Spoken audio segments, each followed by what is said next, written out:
بسم اللہ الرحمن الرحیم۔ السلام علیکم دوستو، چونکہ محرم الحرام کا مہینہ چل رہا ہے اور اس مہینے میں اہل تشیع دوستوں کی طرف سے اپنے علماء اکرام اور اہل بیت کے نہ صرف تذکرے کیے جاتے ہیں بلکہ ان سے منسوب بہت سے واقعات و کرامات کا ذکر بھی کثرت سے ہوتا ہے۔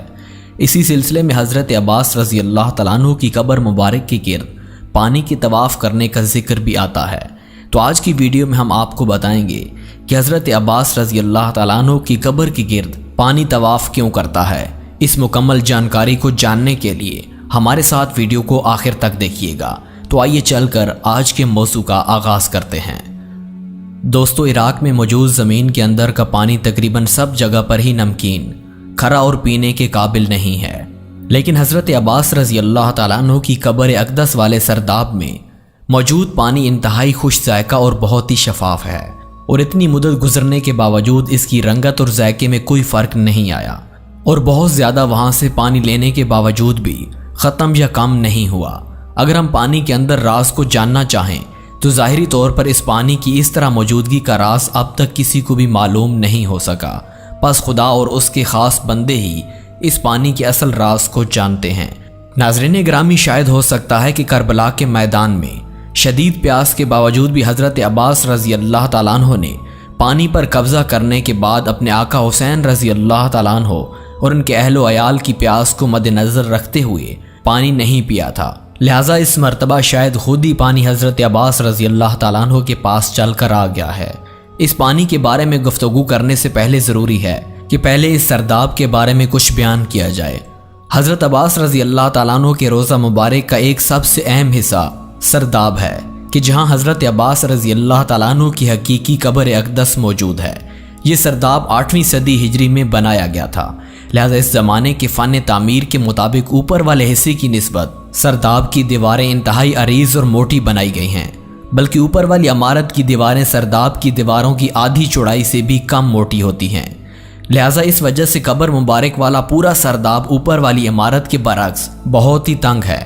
اس میں موجود گلیریاں اور راستے دیواروں کی نسبت زیادہ چوڑائی کی وجہ سے تنگ گلیوں کے مشابہ ہیں۔ سین کے شمالی مشرقی حصے میں زریخ والی عمارت کی شمالی گلیری کی دیوار میں ایک خوبصورت نقش و نگار والا دروازہ لگا ہوا ہے۔ یہ دروازہ ایک کمرے میں کھلتا ہے کہ جس کمرے کی چوڑائی 3.18 میٹر ہے، اور یہ کمرہ تقریباً 2 میٹر تک گلیری کی دیوار کے اندر ہے۔ اس کمرہ کی دیوار پر فرش سے لے کر 2 میٹر اوپر تک سنگ مرمر لگا ہوا ہے کہ جس کو ہٹا کر اس کی جگہ نیا اور اعلی درجے کا سنگ مرمر لگا دیا گیا ہے، اور سنگ مرمر سے اوپر والا حصہ پہلے فقط ایک سفید دیوار تھی، لیکن اب نیا سنگ مرمر لگانے کے بعد ساری دیوار کو آئنوں اور کرسٹل کے ٹکڑوں سے مزین کر دیا گیا ہے۔ اسی طرح اس کمرے کا ایک دروازہ اور بھی ہے جو شمالی گلیری میں کھلتا ہے، اور یہ دروازہ سونے کا ہے۔ یہاں پر پہلے چاندی کا دروازہ ہوا کرتا تھا۔ اس کمرے کے تقریباً درمیان میں زمین میں ایک لوہے کا دروازہ ہے۔ یہ دروازہ اس راستے پہ کھلتا ہے کہ جو سرداب کی طرف جاتا ہے۔ یہ راستہ 8 سیڑھیوں پر مشتمل ہے۔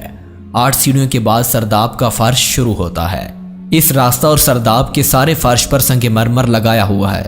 سیڑھیوں سے اترنے کے بعد 4 میٹر لمبا اور 1.38 میٹر چوڑا راستہ شروع ہوتا ہے۔ اس 4 میٹر لمبے راستے کے ختم ہونے کے بعد زریخ والی عمارت میں موجود گلیری کا سرداب والا حصہ شروع ہوتا ہے کہ جو چاروں طرف گھومنے کے بعد سرداب کے ابتدا والے راستے پر ختم ہوتا ہے۔ اوپر والی گلیریوں کے نیچے سرداب میں بھی گلیریاں ہیں۔ ہم ان کو سرداب والی گلیری یا سفلی رواق سے تعمیر کر سکتے ہیں۔ سرداب والی گلیری کافی تنگ ہے، اور بعض جگہ اس گلیری کی چوڑائی میں غیر محسوس سا اضافہ بھی ہوتا ہے۔ سرداب میں موجود گلیری کی چوڑائی 1.27 میٹر سے لے کر 1.38 میٹر تک ہے۔ سرداب والی گلیری میں بعض جگہ قبریں بھی ہیں، اور گلیری میں موجود دیوار حضرت عباس رضی اللہ تعالیٰ عنہ کی قبر اقدس کے قریب ہے۔ اس میں محراب نما طاق بنے ہوئے ہیں۔ بعد میں ان کے سامنے دیوار بنا کر انہیں بند کر دیا گیا تھا۔ اس دیوار کو ختم کر کے نئی دیوار بنائی گئی ہے، اور اس دیوار میں سوراخ رکھے گئے ہیں۔ سنگ مرمر لگانے کے بعد سرداب کی گلیری مزید 10 سینٹی میٹر تک تنگ ہو گئی ہے۔